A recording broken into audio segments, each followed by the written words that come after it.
ang sarili. Na tayo naman lahat ay meron nun. Sabi ng Biblia, sino ang gumawang ikaw ay matangi? Ano ang nasa iyo na hindi mo tinanggap?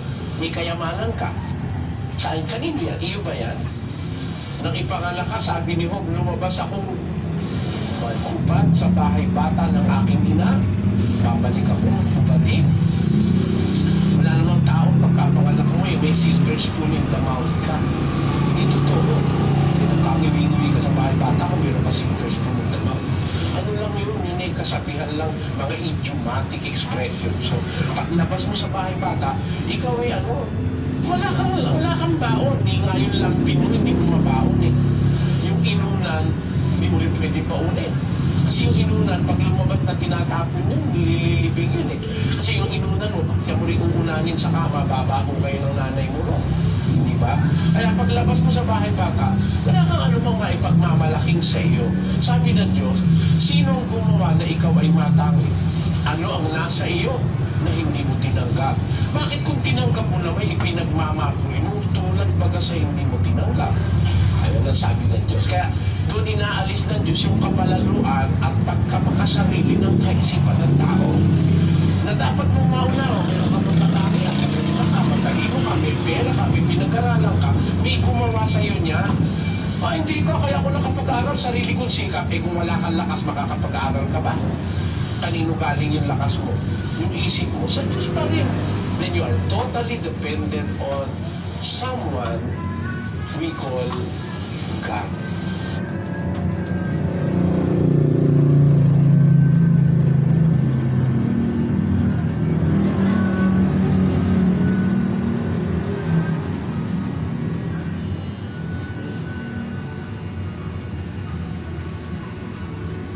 Magandang araw po, Brother Eli.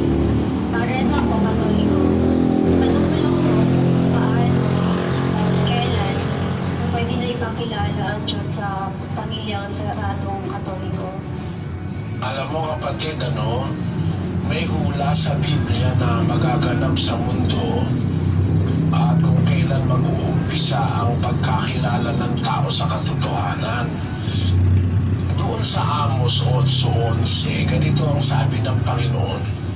Narito, ang mga araw ay dumarating, sabi ng Panginoong Diyos, na ako'y magpapasapit ng kagutom sa lupain, hindi kagutom sa tinapay o kabuuan man dahil sa buwing, kundi sa pagkarinig ng mga salita ng Panginoon. At sila'y magsisilaboy sa dagat at mula sa hilagaan hanggang sa silanganan. Sila'y magsisitakbo ng parod parito upang hanapin ang salita ng Panginoon at hindi masusumpungan. Ang sabi ng Diyos, kapatid, parang magkakaroon ng blackout sa salita ng Diyos sa mundo eh.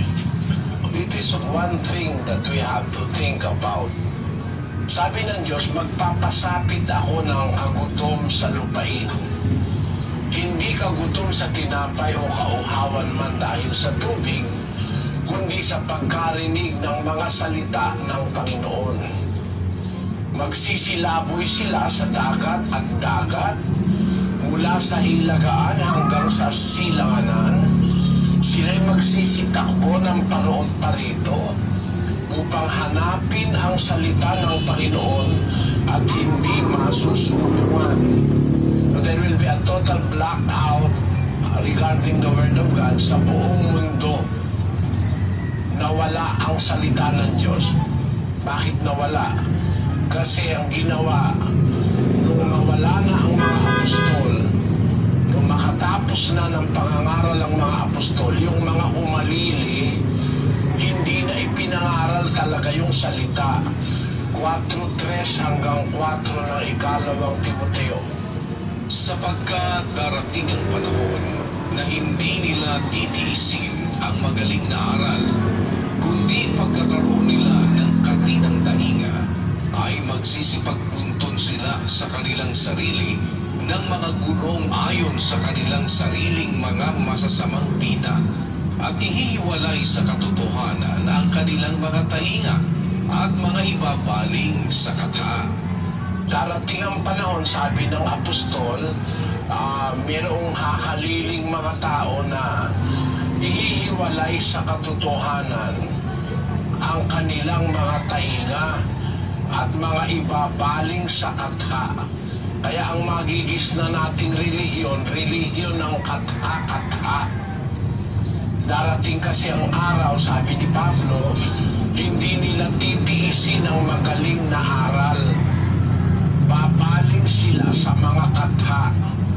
Kaya ang kinagis na natin sa ating panahon, katha, relihiyon na mga wala sa Biblia ang itinuturo. Kaya nawala sa katotohanan, nawala sa pakinig nila, nabaling sa katha-katha, mga inimbentong aral. Tama yung sabi ng Diyos, lalaboy sila mula sa hilagaan hanggang sa silanganan. Paparoot pa rito sila, hahanapin ang salita ng Diyos, hindi nila masusumpungan kasi nga ang namamayani sa relihiyon, katha, mga fables. Sa Ingles ang tawag doon, fables, mga inventong aral ng mga tao. They shall turn away their ears from the truth and shall be turned unto fables. Mga kathang aral na hindi galing sa Diyos, wala sa Biblia. Kaya maghanap ka man ng salita ng Diyos sa buong mundo, wala kang makitang purong salita. Kunyari, daladala ang Biblia, pero ang kanilang itinuturo ay wala sa Biblia, kontra sa Biblia. Yan ang nangyari, kapatid. Ngayon, paano mo mai-introduce yung Church of God o yung katuparan ng pagkakaroon ng isang samahang sa Diyos sa isang pamilyang saradong Katoliko gaya ng tanong mo, Alam mo, kapatid, alam ko hindi madaling i-introduce ito. Pero meron akong tiwala sa salita ng Diyos kasi ang salita ng Diyos ang nagbubukas ng puso ng tao. Hindi mo kailangan problemahin, kundi ayayahan mo lang makinig ng salita ng Diyos. Kasi dun sa 4:12 ng Hebreo, sabi ganito, Sapagkat ang salita ng Diyos ay buhay at mabisa at matalas kaysa alinmang tabak na may 2 talim at bumabaon hanggang sa paghihiwalay ng kaluluwa at espiritu, ng mga kasukasuan at ng utak, at madaling kumilala ng mga pag-iisip at mga haka ng puso. ayon, ang sabi sa Biblia ay ang salita ng Diyos ay buhay, mabisa, matalas kaysa alinmang tabak na may 2 talim. Buhay ang salita ng Diyos, kapatid. Ang introduce mo muna sa pamilya mo, saradong Katoliko, yung salita ng Diyos. Yung salita ng Diyos ang magbubukas ng kaisipan ng tao para makilala niya ang katotohanan. Kaya nang ginagawa natin ngayon, salita ng Diyos ang binabasa ko sa inyo nakasulat sa Biblia. Eye-opener yan ang salita ng Diyos. Sa magitan ng salita ng Diyos, makikilala mo na mayroong totoo o walang totoo. Pagaya nung nakaripas ng mga henerasyon, lumaboy man sila sa dagat at dagat, magparoon pa rito man sila sa lupa, wala silang masumpungan na salita ng Panginoon. Kasi sabi ng Diyos, magpapasapit siya ng kagutom sa lupain.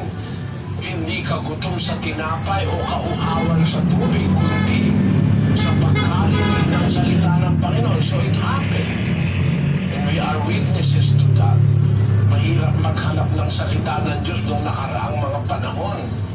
Gusto kong basahin natin ang history ng Haley's Bible Handbook. Pakibasa, kapatid na Luz. Ito po yan sa Haley's Bible Handbook, page 1084. The first true English Bible is Wycliffe's translation, published in 1382. He based his translation on the Vulgate. Wycliffe's Bible existed only in manuscript form, since the printing press was not invented until 70 years later by John Gutenberg. This means that not many copies were in circulation, but these copies were used by traveling preachers who reached many people in all parts of England. The Roman Catholic Church condemned Wycliffe's work. He was excommunicated, and many of the copies of his Bible were burned. About 150 survive, but only one of those is complete. Tyndale's Bible, published in 1525, was more accurate than Wycliffe's since it was translated from the original Greek and Hebrew. When church authorities tried to stop the publication of his Bible, he fled from England to Hamburg, then to Cologne and Worms, where his New Testament was printed and then smuggled into England in bales of merchandise. On October 6, 1536, Tyndale was burned at the stake for translating the Bible into the language of the people. Kinundi na nila kasi itinranslate sa English. Yung English, as far back as many centuries ago, mas marami ng tao ang gumagamit ng English language. Yung tinatawag nating Shakespearean English. Mga English na sa panahon ngayon ang tawag yung Shakespearean English. Nung i-translate ni Wycliffe ang Biblia sa English, maiintindihan na kasi ng maraming tao kasi marami nang nagsasalita ng English, pinasunog yung mga translation ni Wycliffe. Ngayon, noong 1525, 200 taon pagkalipas, nag-translate din si Tyndale. At yung translation ni Tyndale nanggaling sa Greek at saka Hebrew na mga original translations ng Biblia. Nung malaman na i-translate na sa isang lingwaheng mas mauunawaan ng tao, ang ginawa nila, pinasunog si Tyndale mismo, hindi na yung Biblia lang, pati yung nag-translate, pinasunog.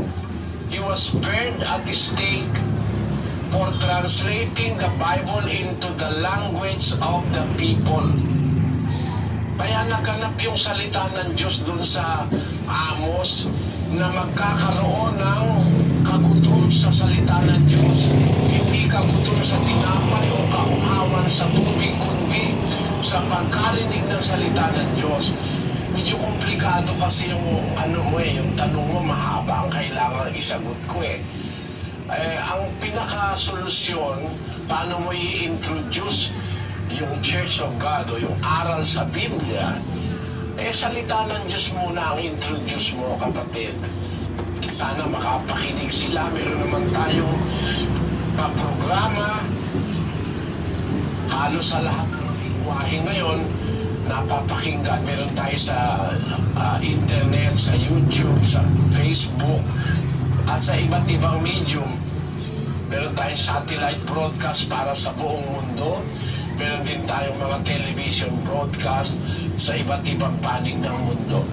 At sana loobin ng Panginoon na mai-introduce mo sa pamilya mong saradong Katoliko. Samahan ka nawa ng Panginoon, kapatid. Loobin po. Sana, kasi pag if-ever po na maanib ako po maging kauna-unahang kapatid sa pamilya. Loobin. Ang loobin ng Diyos, samahan ka, kapatid na Reza.